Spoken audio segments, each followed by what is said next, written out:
একই কায়দায় 4 জন পাইলটের মৃত্যু কি কেবলই নিছক দুর্ঘটনা নাকি পরিকল্পিত ফাঁদ? যারা বিমান দুর্ঘটনায় নিহত হচ্ছেন তারা এক একজন বিমান বাহিনীর তুখোড় চৌকস অফিসার। ক্যারিয়ারের ছুরিতে এক একজনের অর্জন চোখ কপালে তোলার মতো। এই মেধাবী ছেলেগুলোকেই কেন এক এক করে বেছে নেওয়া হচ্ছে?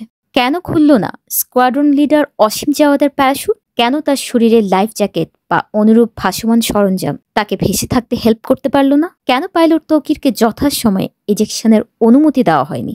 পরপর 3টি বিমান দুর্ঘটনার মিল কোথায়? এবং ক্যাপ্টেন শাহনাজ বিমান দুর্ঘটনা নিয়ে কি বিস্ফোরক মন্তব্য করলেন? এসব নিয়ে আজকের ভিডিও। চলুন শুরু করি। দর্শক, যুদ্ধ বিমানের পাইলট যারা হন নিঃসন্দেহে তার দেশের সবচেয়ে মেধাবী মানুষগুলোর মধ্যে একটি। একটা যুদ্ধ বিমান চালানোর 4টিখানি কথা নয়। Case study 1।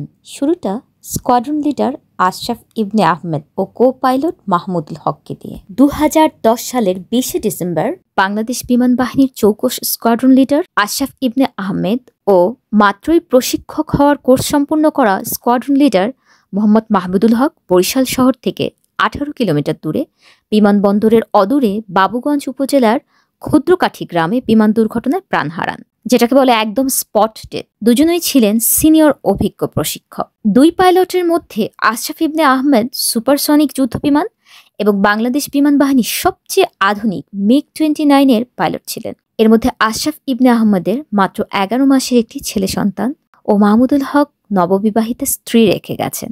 Case study 2। সাল 2024। ঘটনাস্থল চট্টগ্রাম মহানগরীর কর্ণফুলী নদী। এখানেও সেই একই রকম বিমান দুর্ঘটনা।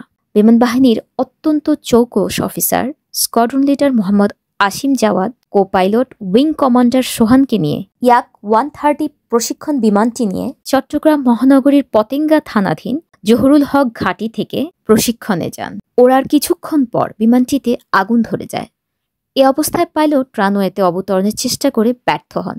পরে তিনি আবারও বিমানটি নিয়ে উপরে উঠে যান, কিন্তু আগুন ক্রমশই বিমানটাকে গ্রাস করছিল। নিচে তেলের ডিপো যেমন আছে তেমনি আছে লোকালয় ও অসংখ্য স্থাপনা। আসিম জাওয়াদ কো পাইলটকে নিয়ে দ্রুত সিদ্ধান্ত নেন এয়ারক্রাফটটিকে কর্ণফুলী নদীতে নিয়ে যাবার। তার হাতে কিন্তু সুযোগ ছিল তখনও ইজেকশন করার, কিন্তু জানমালের ক্ষতি ভেবে তিনি বিমানটিকে নদীতে নিয়ে যান এবং নদীতে বিমানটিকে বিধ্বস্ত করানোর কয়েক সেকেন্ড আগে ইজেকশন করেন। ইজেকশন করার পর কো পাইলট সোহানের প্যারাশুটটি যথাসময়ে খুললেও আসিম জাওয়াদের প্যারাশুটটি কেন খুলল না? প্রশ্ন এখানেও রয়ে গেল। তারপর তিনি নদীতে পড়েন। নদীতে পড়ার পর আরেকটি বিস্ময়কর ঘটনা ঘটে। আমরা জানি যে বিমান থেকে ইজেকশনের পর পাইলট পানিতে ডুবলেও ভেসে থাকেন, কারণ তার শরীরে লাইফ জ্যাকেটের অনুরূপ ভাসমান সরঞ্জাম যুক্ত থাকে। এছাড়াও পাইলটের পরনে থাকা ইজেকশন সিটের কিছু অংশ পানিতে ভেসে থাকতে সাহায্য করে। কিন্তু আসিম জাওয়াদের ক্ষেত্রে দেখতে পেলাম তিনি ডুবে গেলেন। তার মা বিভিন্ন গণমাধ্যমকে জানিয়েছেন তার ছেলেকে যখন পাওয়া যায় তার নাক মুখ দিয়ে ফেনার মতো পানি বের হচ্ছিল। যে কো পাইলট ছিলেন তিনি তো নেমে গেলেন, তার প্যারাশুটটা ঠিকই মানে সচল ছিল। তাহলে আমার ছেলের প্যারাশুটটা কেন যথাযথভাবে খুলল না? সেইখানে আমার মা হিসাবে আমার প্রশ্ন। আসিম জাওয়াদের মাকে বিমান বাহিনী থেকে তার মৃত্যুর 2টো কারণ জানানো হয়েছিল।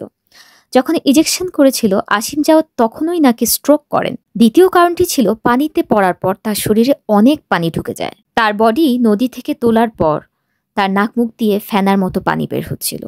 Case study 3। সাল 2025। জুলাইয়ের 21 তারিখ এক রৌদ্রোজ্জ্বল দুপুরের শুরুতে ফ্লাইট লেফটেন্যান্ট তৌকির ইসলাম সাগর তার জীবনের অন্যতম একটা অধ্যায় শেষ করতে চীনে তৈরি F-7 BGI যুদ্ধবিমান নিয়ে তার প্রশিক্ষণের ধাপ শেষ করার প্রস্তুতি নিচ্ছিলেন। 15 থেকে 20 মিনিটের এই উড্ডয়নই তাকে আজ এক অন্য ধাপে পৌঁছে দেবে। তিনি তার সলো শেষ করবেন এবং ফ্লাইট লেফটেন্যান্ট থেকে স্কোয়াড্রন লিডারে উন্নীত হবেন। মাত্র 6 মাস আগে বিয়ে করা স্ত্রীকে কথা দিয়েছিলেন এই ধাপ পেরুলেই তার প্রশিক্ষণ আপাতত শেষ। একটু সময় পাবেন তিনি স্ত্রী আকশা আহমেদ নিজুমকে নিয়ে নিজের মতো কিছু সময় কাটানোর। কিন্তু না, তেমনটা হলো না। কল্পনা আর বাস্তব কখন যে ঠোকর খায় বলা মুশকিল। 2টো রাউন্ড সফলভাবে সম্পন্ন করার পর 3য় রাউন্ডে এসে তার বিমানে যান্ত্রিক ত্রুটি দেখা দেয়। বিমান ভাসছে না বলে তিনি জানান তার কমান্ডিং অফিসারকে। বিমানে ত্রুটির জন্য শাহজালালে জরুরি অবতরণের অনুমতি না পেয়ে অনেক চেষ্টা করেছিলেন এয়ারক্রাফটার টঙ্গীর তুরাগ নদীতে নিয়ে যেতে, কিন্তু ততক্ষণে বিমান তো তার আর কথা শোনে না।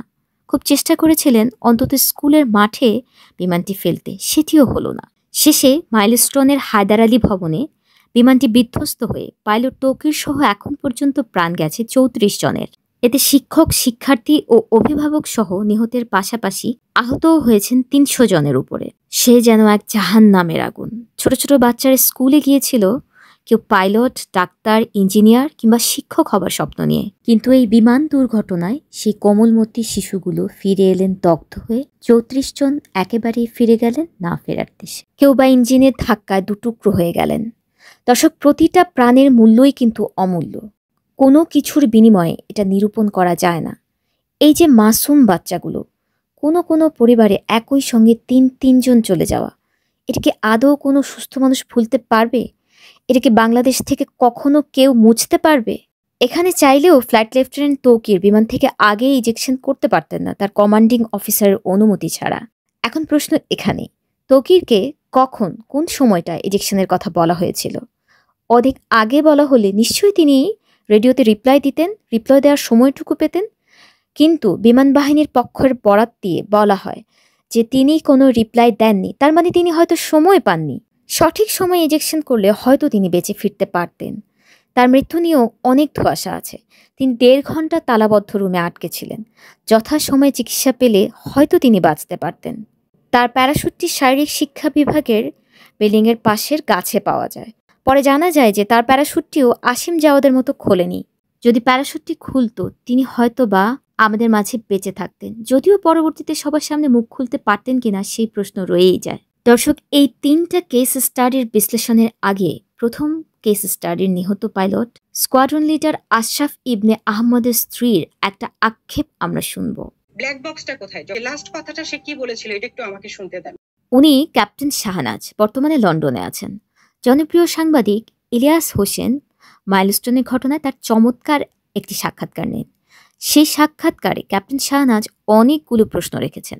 উনি স্পষ্ট বলছেন একটা চক্র ফ্রিকুয়েন্টলি এসব করে যাচ্ছে। উনি যেমন ওনার স্বামীর ঘটনায় ব্ল্যাক বক্স চেয়েছিলেন, ঠিক তেমনি তৌকিরের ঘটনাতেও তিনি ব্ল্যাক বক্স চাচ্ছেন। কিন্তু উনি নিশ্চিত হলফ করে বলছেন যে এই ব্ল্যাক বক্স কখনোই জনসাধারণের সম্মুখে পেশ করা হবে না, সে সাহস বিমান বাহিনীর নেই। ওনার স্বামী বিমান দুর্ঘটনা নিহত হওয়ার পরও বিমান বাহিনীর কাছে তিনি ব্ল্যাক বক্স চেয়েছেন। ওনার কাছে মনে হয়েছে যে এই ব্ল্যাক বক্স চাওয়ার পরপরই বিমান বাহিনী থেকে তাকে অসহযোগিতা করা হয়। তৌকিরের ব্যাপারে তিনি আরও প্রশ্ন করেছেন, উড্ডয়নের আগেই বিমানটিতে কোনো ত্রুটি পাওয়া গিয়েছিল কিনা। কারণ এই ধরনের ফ্লাইটের আগে এই যুদ্ধ বিমানগুলোকে এয়ারম্যানরা বারংবার চেক করেন।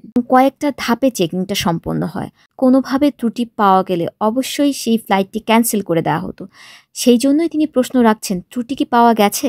এবং তিনি আরও প্রশ্ন রাখেন শুধুমাত্র যান্ত্রিক ত্রুটি দেখিয়ে, এবং এটা এয়ারফোর্সের ইন্টারনাল ব্যাপার বলে ঘটনা এখানেই শেষ করে দিলে হবে না, জবাব দিতে হবে। তিনি আরও প্রশ্ন রেখেছেন, বেছে বেছে সবচাইতে ট্যালেন্টেড ছেলেগুলোকেই কেন এভাবে মরতে হচ্ছে? বিমান বাহিনীর অভ্যন্তরে থেকে কেউ কি ঘাপটি মেরে আছেন যে কিনা যান্ত্রিক ত্রুটি দেখিয়ে সবচাইতে মেধাবী যুদ্ধ বিমানের পাইলটগুলোকেই চিরতরে নিঃশেষ করছেন? দর্শক, আমিও ক্যাপ্টেন শাহনাজের সুরেই বলতে চাই, সময় এসেছে নিছক দুর্ঘটনা না ভেবে ঘটনাগুলোর পুঙ্খানুপুঙ্খ বিশ্লেষণের। বিমান বাহিনীর পাশাপাশি রাষ্ট্রীয়ভাবেও যেন এই ঘটনাগুলোর তদন্ত করা হয়। আমাদের কাছে এভিডেন্স নেই পর্যাপ্ত পরিমাণ, কিন্তু আমরা প্রশ্ন তো রাখতে পারি, প্রশ্ন উত্থাপন করতে পারি। কোন জায়গাগুলো লিকেজ আছে এটা সরকারকে চোখে আঙুল দিয়ে দেখিয়ে দিতে পারি। হয়তোবা আমাদের এই ভিডিওগুলোর কারণে, আমাদের এই বার্তাগুলোর কারণে, আমাদের এই প্রশ্নগুলোর কারণে সরকারের উচ্চ মহলের টনক নড়তে পারে। হতে পারে এই পুরনো যুদ্ধ বিমানগুলোই এক একটা মরণ ফাঁদ, যেই ফাঁদে বন্দি করেই এক একটা মেধাবী পাইলটের জীবনের শেষ ছক আঁকা হচ্ছে। এমন হতে পারে জ্যামিং করে তাকে মারা হয়েছে।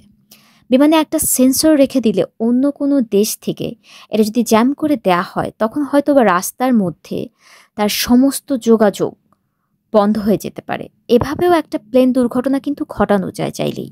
আরও খতিয়ে দেখা হোক সেদিন যারা যারা এয়ারম্যানের দায়িত্বে ছিলেন তাদের ব্যাংক অ্যাকাউন্টে কোনো অস্বাভাবিক লেনদেন হয়েছিল কিনা, এবং কার কার সঙ্গে তারা বা কোনো বিদেশি গোষ্ঠী বা বিদেশি কোনো দেশের সঙ্গে তারা ঘটনার আগে বা পরে কথা বলেছেন কিনা, এটাও খতিয়ে দেখা হোক। এখনোই এই প্রশ্নের উত্তরগুলো খোঁজা দরকার, যেন আরেকটা মেধাবী পাইলটকে যান্ত্রিক ত্রুটি দেখিয়ে মারার ছক করার আগেই এদের মুখোশটা আমরা টেনে ছিঁড়ে আনতে পারি।